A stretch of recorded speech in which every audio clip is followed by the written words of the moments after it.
siap untuk belajar ya? Hari ini kita akan belajar bersama-sama untuk mata pelajaran tematik kelas 2. Kita belajar di tema 4, hidup bersih dan sehat, subtema 3, hidup bersih dan sehat di tempat bermain, pembelajaran yang ketiga. Mari adik-adik kita belajar dengan penuh semangat ya. Dayu dan teman-teman membuat kerajinan. Mereka membuat karya membentuk dari tanah liat. Banyak benda yang dapat dibuat dari tanah liat. Apa saja kerajinan yang dapat dibuat dari tanah liat? Apa saja bahan dan alat yang dibutuhkan dalam membuat kerajinan dari tanah liat?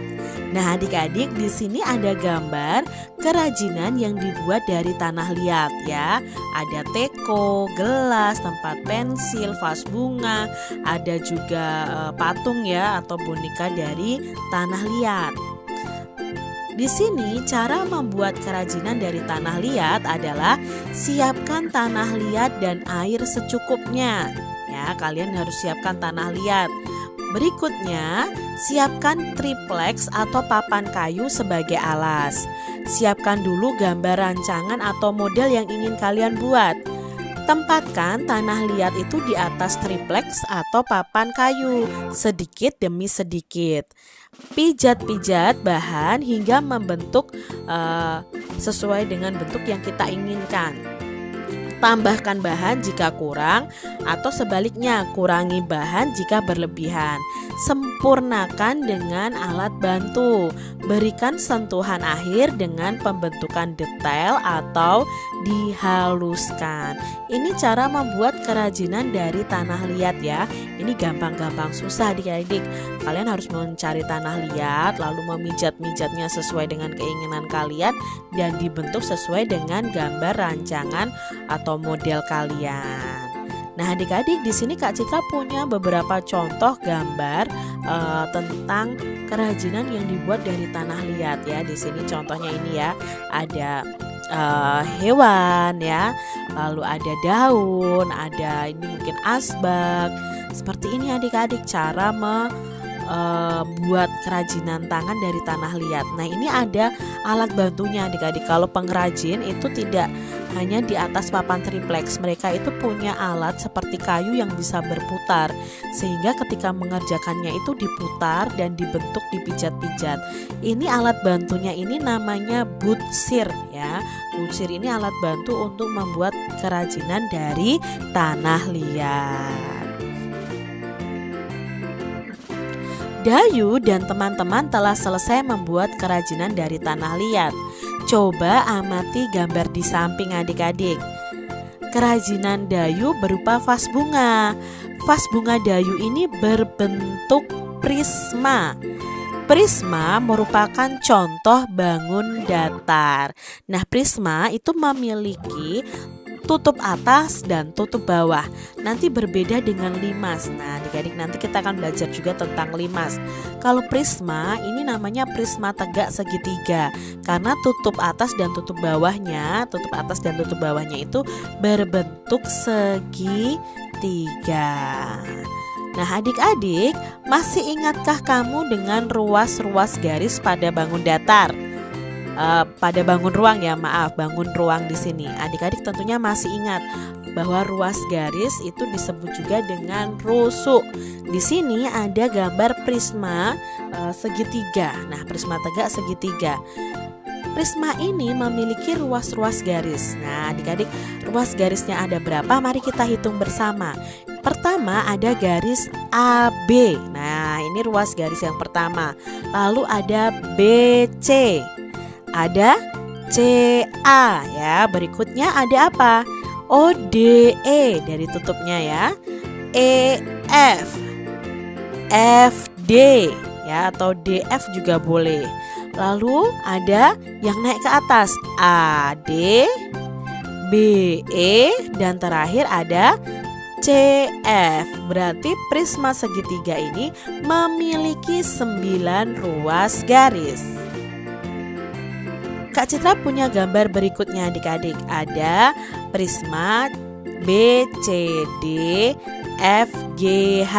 Coba adik-adik, ruas garisnya dari prisma tegak segitiga ini ada berapa ya? Kita hitung bersama ya adik-adik ya. Mana saja ruas garisnya? Ada B, C, C, D, D, B. Lalu yang atas F, G, G, H, H, F. Lalu garis yang ke atas adik-adik B, F, C, G, dan D, H.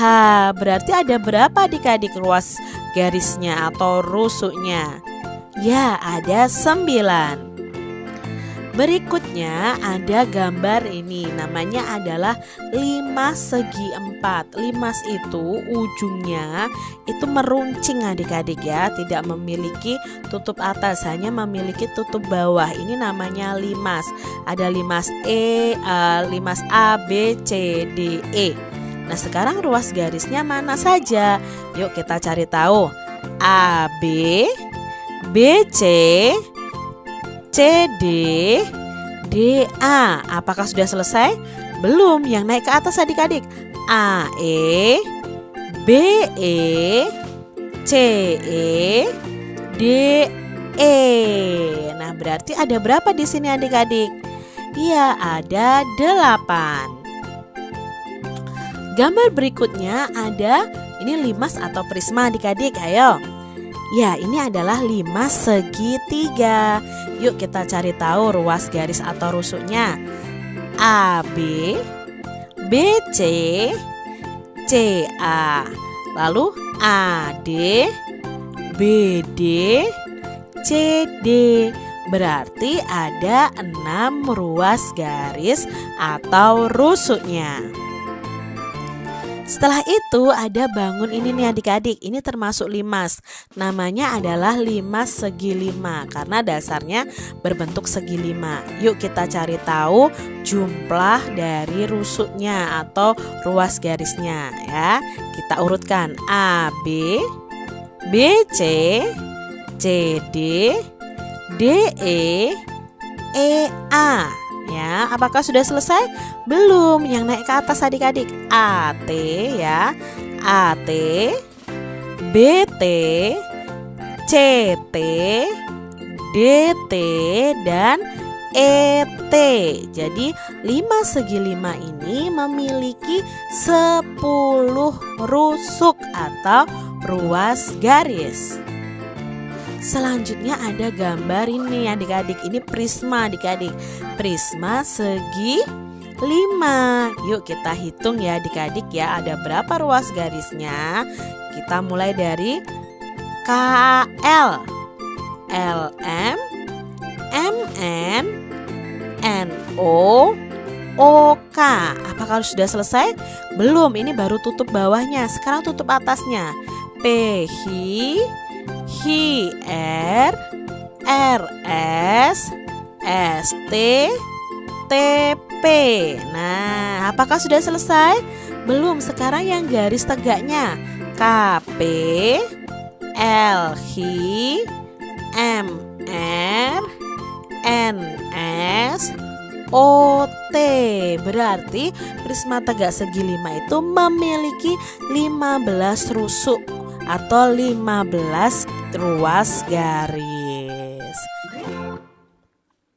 Adik-adik, membuat kerajinan dari tanah liat dapat membuat lingkungan menjadi kotor. Setelah membuat kerajinan, lingkungan harus segera dibersihkan. Nah, di sini kita lihat ya percakapan Dayu dan teman-temannya. Teman-teman, tempat kita menjadi becek, kumus dan banyak bercak-bercak tanah. Tempat ini harus kita bersihkan kembali, kata Dayu. Betul Dayu? Nah, tempat ini juga berantakan. Kita juga harus merapikannya kembali. Adik-adik, setelah kalian bermain, kalian harus merapikan ya, merapikan tempat kalian bermain. Apa isi pembicaraan Dayu dan teman-temannya? Isinya adalah tentang membersihkan tempat bermain yang kotor. Pertanyaan berikutnya, tempat Dayu dan teman-teman membuat kerajinan itu menjadi kotor. Apa yang akan mereka lakukan? Ya, mereka akan bersama-sama membersihkannya. Apa yang akan kamu lakukan jika kamu itu menjadi salah satu teman Dayu di tempat membuat kerajinan itu? Tentunya kalian akan ikut membantu membersihkannya. Apakah kamu setuju dengan sikap Dayu dan teman-teman? Ya, tentunya setuju adik-adik, karena itu sikap yang baik, menjaga kebersihan. Adik-adik, apa yang akan terjadi jika tempat membuat kerajinan yang kotor dibiarkan saja? Nah, yang akan terjadi adalah ya tempatnya akan kotor, becek, berantakan, dan bisa menjadi sarang penyakit. Di sini ada 3 kosakata yang akan kita pelajari makna atau artinya. Tadi ada kata becek. Becek itu artinya tempat yang berair. Lalu ada kata bercak. Bercak itu noda atau kotoran berupa bintik-bintik kecil. Sedangkan kata kotor itu artinya kotor dan tercemar. Jadi adik-adik tambah 3 kosakata lagi nih dengan artinya. Tempat yang kumuh dan becek harus dibersihkan. Tempat yang kumuh dan becek itu harus segera dibersihkan loh adik-adik. Tempat kumuh membuat lingkungan menjadi bau. Bau tidak enak akan membuat tempat tidak nyaman. Udara di sekitar menjadi tercemar. Pencemaran lingkungan bisa menimbulkan penyakit. Tempat yang becek juga dapat membahayakan diri. Tempat yang becek itu mengandung air. Jika tidak berhati-hati saat berjalan, dapat terpeleset dan jatuh. Kepala bisa terbentur ke lantai. Oleh sebab itu, kita harus menjaga keselamatan diri. Caranya dengan menjaga kebersihan lingkungan agar tidak kumuh dan becek. Mari adik-adik kita jaga lingkungan kita ya, apalagi tempat bermain adik-adik semuanya. Amati gambar berikut dan hubungkan dengan lingkungan di sekitarmu. Apa saja informasi yang kamu peroleh dari gambar? Adakah lingkungannya yang seperti ini di sekitar tempat tinggalmu atau di sekitar sekolahmu? Lingkungan tempat bermain yang kotor. Ya, jangan sampai ya adik-adik ya, kita harus segera membersihkannya. Buatlah hasil pengamatan terhadap gambar dalam bentuk laporan sederhana. Nah, di sini ada laporan tentang lingkungan yang becek dan kumuh. Kak Citra hanya mengembangkan sedikit saja laporannya, kalian bisa tambahkan. Lingkungan yang becek dan kumuh sangat tidak sedap dipandang mata. Ciri-ciri lingkungan yang becek dan kumuh adalah banyak genangan air, banyak sampah dan berantakan. Lingkungan yang becek dan kumuh harus segera dibersihkan supaya tidak menjadi sarang kuman dan penyakit. Nah, adik-adik bisa teruskan sendiri ya dengan kalimat kalian masing-masing.